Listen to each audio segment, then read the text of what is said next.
Interviewing Daniel Leopold from Leopold and His Fiction. I understand you're originally from Detroit. Could you tell me a bit about that? Detroit, Michigan, born and raised, and spent 20 years there before moving to San Francisco. So it was actually just a time in my life where I was absorbing what was around me, and I started playing music when I was 12, but it hadn't really been. There wasn't much of a direction. Again, I was being 12, just learning everything I could and taking in my surroundings. And it wasn't until moving to California, then moving to Texas, that it was really apparent that my roots were fully invested in Detroit. Do you go back to visit often? We go about 3 times a year for touring, and I'll try to pad that by a day or two in front or back of the date we play to see family and take in the city. We were just there last month actually, and we went to Motown Museum and the Heidelberg Project. Just the guys in the band had never really been outside of touring, so I made sure to show them as much as we could within a day or two.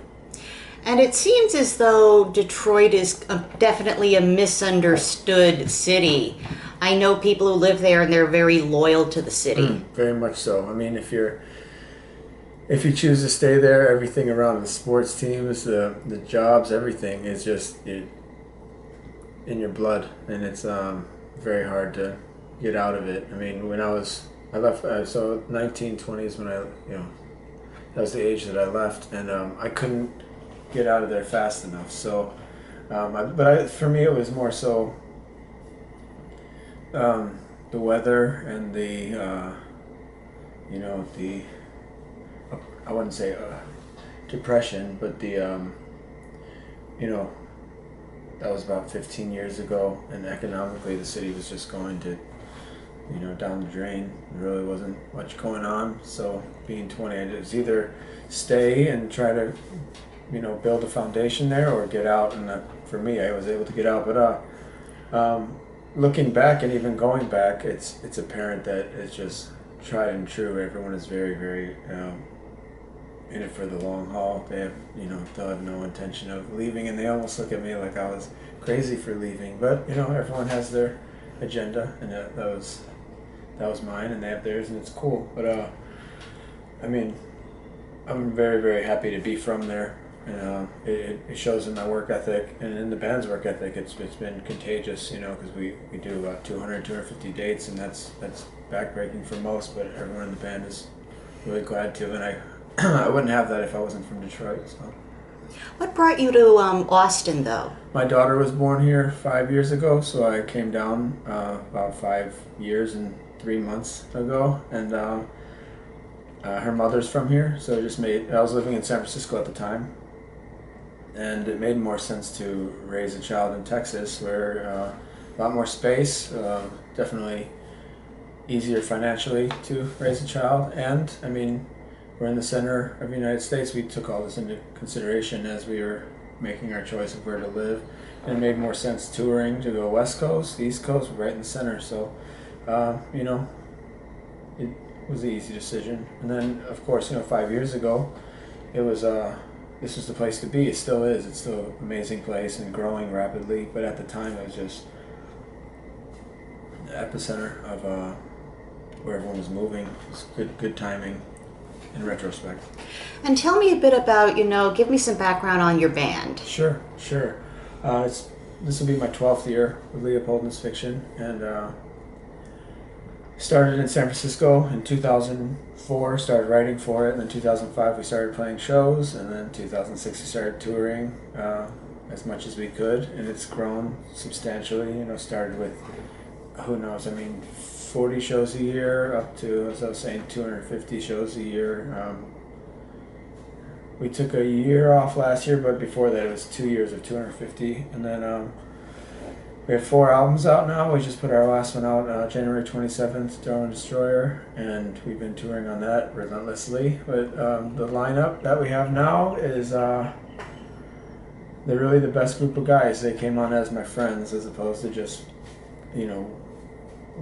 co-workers, so to say, and it's been the best experience. We went to Europe with it already, and We've done, I think, 70 shows since December, and or maybe November, but it's really coming together. And after 12 years, it's still funny to say it's really coming together. It's still coming together. It's always evolving. So this album, in particularly though, is the most Detroit influenced that I've put out. The first album was kind of folk, California inspired, and from there just kept getting closer and closer to where I'm at now. The older I get, the closer I get to Detroit, even though I haven't been there for a long time. Yeah. The album, I mean, it also reminds me a little bit of The Faces with Rod Yeah. Stewart. Oh, wow, yeah. 100%, especially now. We toured as a 2-piece and then a 3-piece, and now we're a really solid 4-piece. And typically, I would imagine people would think 2 guitars and bass and drums. We have a full-time keyboard player, and that adds that lends that element quite a bit. Just having keys all the time. It's brand new to me, so I'm still getting used to it, and it pushes me even further to dive into a part of our artistry that I never had before. And then you mentioned The Faces, but it reminds me a lot of Rod Stewart's solo career as well. And I've had that comparison in the past of Rod Stewart, but when I was young, I was like, wait, I don't get it. Rod Stewart, because when I was growing up, he was singing ballads and just like he was older.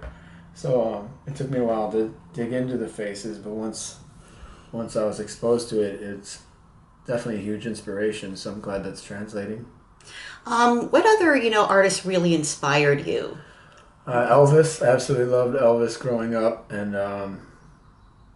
let's see, there's Iggy and the Stooges. What's funny is like I didn't realize that they were growing up. I didn't realize that they were like worldwide. I know that's ignorant of me, but coming from Detroit, I thought that was like what's that? It's not ignorant. Oh yeah, I mean, like coming from Detroit, I heard it was almost like it was a local pride thing. It's like this is our hometown hero, so I always thought it was like a regional.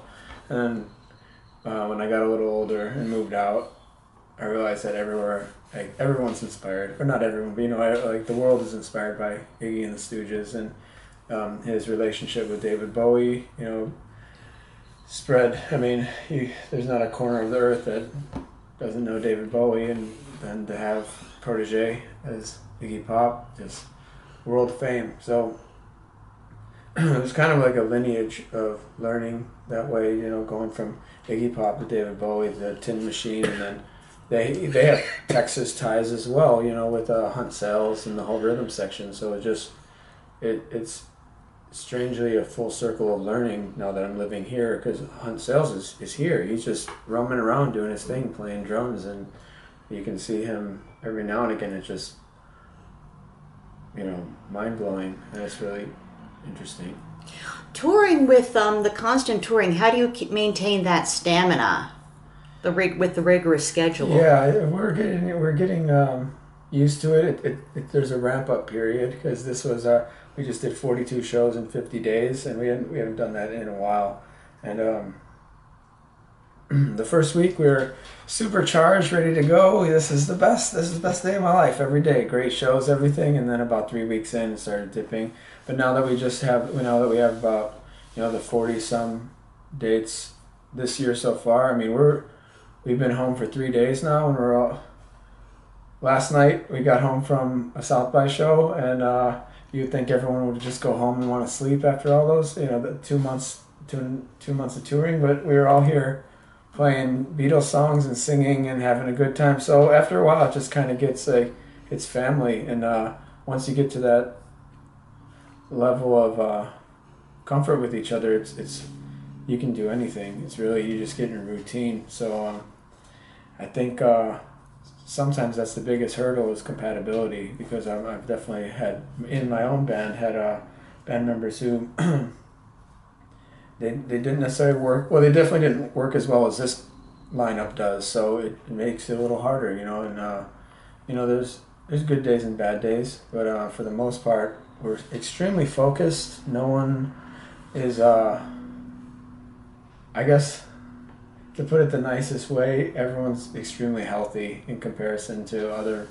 musicians or people that I know. So we're out there. We're definitely there to do the job first, and that's what keeps us out there so much. I mean, it's definitely a 20-hour a day job, which is a lot more than a desk job might require. So it's very, very grueling, but it's also, there's a lot of temptation out there. So trying to stay focused first, and then have fun as well. But I would say it's just like any other job, except we get to do what we love, and we all really want to be there. No one's being pulled along. What advice would you give to musicians who want to know how to maintain that balance on the road? Is there anything you specifically do? Any life hacks? Yeah, we laugh about it in the band quite a lot, but I might be the worst person to ask because I'm an extremist. I mean, I don't drink, I don't smoke, I don't eat anything. I eat like very, very clean, so I'm like completely on one side where the other guys might be able to balance a little bit better than I do. So I mean, a life hack, I would just sleep as much as you possibly can. If after the show you have the chance to go back to the hotel, take that chance, rest, and hydrate. I mean, it sounds so cheesy, but it's true. You just got to stay as healthy as possible, and I think that's probably the biggest challenge on the road, because the lack of sleep lends to your any kind of sickness. We were again out for 50 days, and I was sick probably 10 of them, but it was right in the middle, so we were able to get through the shows, but that spreads to the next band member, and so I mean, it's impossible. It's really an impossible job, but it's really courageous for the people who do it. So I mean, rest, that's key. Thank you so much. I really appreciate it. Thank you. I appreciate you coming out here. And I'll let Taylor Houghton know when the interview is up. Awesome. Okay? Thank you so much. Thank you.